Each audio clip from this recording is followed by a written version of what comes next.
नमस्कार, आप देख रहे हैं बिस्तक। मैं रजत देवगन। लगातार दूसरे ट्रेडिंग सेशन में बाजार एक दायरे में फंस गया। देखिए, बुल्स की इतनी ताकत नहीं है कि बाजार को यहां से वन वे रैली प्रोवाइड करा दें, क्योंकि एक तो ऑप्शन राइटर्स बहुत हावी हैं, एफआईएस की सेलिंग लगातार भारतीय बाजारों में बरकरार है और ऊपर से ये मंथली एक्सपायरी का हफ्ता है। यहां पर अक्सर ऑप्शन राइटर्स यानी ऑप्शंस बेचने वाले ज्यादा हावी रहते हैं। इसी के चलते बाजार बिल्कुल एक रेंज में, एक दायरे में फंसता हुआ नजर आया। लेकिन काउंटर स्पेसिफिक मूव ऐसे बाजार में भी बहुत तगड़े थे। मिसाल के तौर पर निफ्टी में सबसे तेज लाया आयशर मोटर्स। आज ऑटोज में वैसी खरीदारी हो रही थी। आयशर मोटर्स सुबह ही लपका गया ये स्टॉक, बहुत ही तेजी में था, लेकिन उसके बाद फॉलो बाइंग ज्यादा नहीं देखी स्टॉक में हमने। आज निफ्टी को किसने संभाला है? एचडीएफसी बैंक ने, एलएनटी ने, नेस्ले, आयशर मोटर्स, इन स्टॉक्स में आज तेजी बनी। इनके जोर पे निफ्टी आज संभल गया। जो सबसे तेज चला निफ्टी पे वो था आयशर मोटर्स, इसके अलावा hero MotoCorp, Nestle, Bajaj auto, यहां पर तेजी बन रही थी। जो निफ्टी पे गिरे हैं उसमें IndusInd bank, Tech Mahindra, Cipla, Kotak Mahindra bank.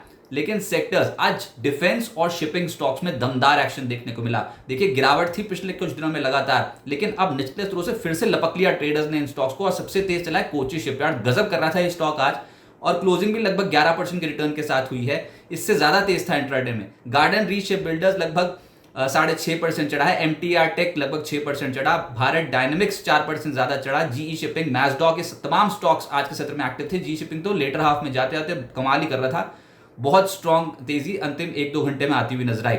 F&O में चढ़ने वाले वोडा आइडिया था, लेकिन आप ओपन इंटरेस्ट अक्टूबर सीरीज का देखिए, क्योंकि अब हम धीरे धीरे एक्सपायरी को अप्रोच कर रहे हैं। तो आइडिया 6.5% चढ़ा है, अच्छा ओपन इंटरेस्ट में इजाफा। डिक्सन आज 4.5% चढ़ा है, ओपन इंटरेस्ट में बहुत तगड़ा इजाफा। रैमको सीमेंट लगातार 2 ट्रेडिंग सेशन से एक्टिव है ये स्टॉक। एस्ट्रल, आयशर मोटर्स तो तेज है ही।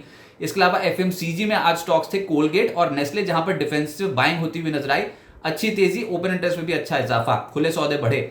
डिक्सन पे एक रिपोर्ट आ गई है, डैम कैपिटल की रिपोर्ट थी तगड़ी। 5100 के आसपास कर रहा है कामकाज डिक्सन, लेकिन जो रिपोर्ट में टारगेट दिए गए वो थे 6000 के और बाय रेटिंग इनिशिएट कर रखी है डैम कैपिटल ने। स्टॉक हो गया आज तेज, 4% उछल गया। एफएनओ गिरने वाले श्रीराम फाइनेंस को पाएंगे आप, आज 3.5% टूटा है। बर्जर पेंट 3.25% टूटा। लगातार दो ट्रेडिंग सेशन से बर्जर पेंट ऊपरी स्तरों पर हल्का हो रहा है।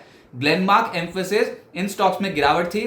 डेल्टा को बेचारा संभलने की कोशिश कर रहा था, लेकिन दिन के आखिर में जाके दम तोड़ दिया और 2.5% के आसपास आज भी टूटा है। कल 18.5% टूटा था। ओपन इंटरेस्ट बहुत तगड़ा खड़ा हो गया डेल्टा कॉप में। मंदी के सौदे ज्यादा दिखाई देते हैं। हम आपको रोज बताते हैं कुछ ऐसे स्टॉक जहां पर प्राइस तो बढ़ा ही, लेकिन वॉल्यूम एक्शन भी तगड़ा देखने को मिला, यानी कि वॉल्यूम के साथ बाइंग हुई है। तो उसमें आज आया है श्रेयास शिपिंग।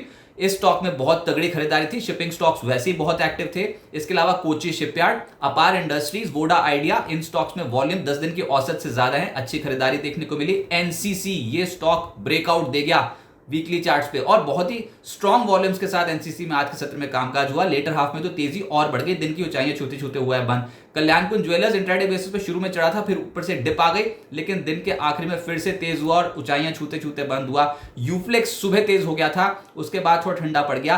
दीपक फर्टिलाइजर में एक्शन स्ट्रॉन्ग था, वॉल्यूम अच्छे थे। ज्योति लैब्स, ये स्टॉक दिन भर हमने इसमें एक्शन आता देखा और वॉल्यूम अच्छे थे। लेकिन किसी भी निवेश से पहले अपने वित्त सलाहकार की राय जरूर ले लें। बाजार में इस समय नर्वसनेस ज्यादा देखने को मिल रही है, अपनी पोजीशंस थोड़ी लाइट रखें। लेकिन हाँ, ये भी समझ में आता है कि हमने कल के दिन के लो को, कल के दिन के हाई को वॉलेट नहीं किया, तो इनडिसीजन वाली मार्केट थी। ये ऐसे ही कुछ फेस देखने को मिलेगा मार्केट पे और काउंटर स्पेसिफिक खरीदारी मार्केट्स में ज्यादा देखने को मिलेगी।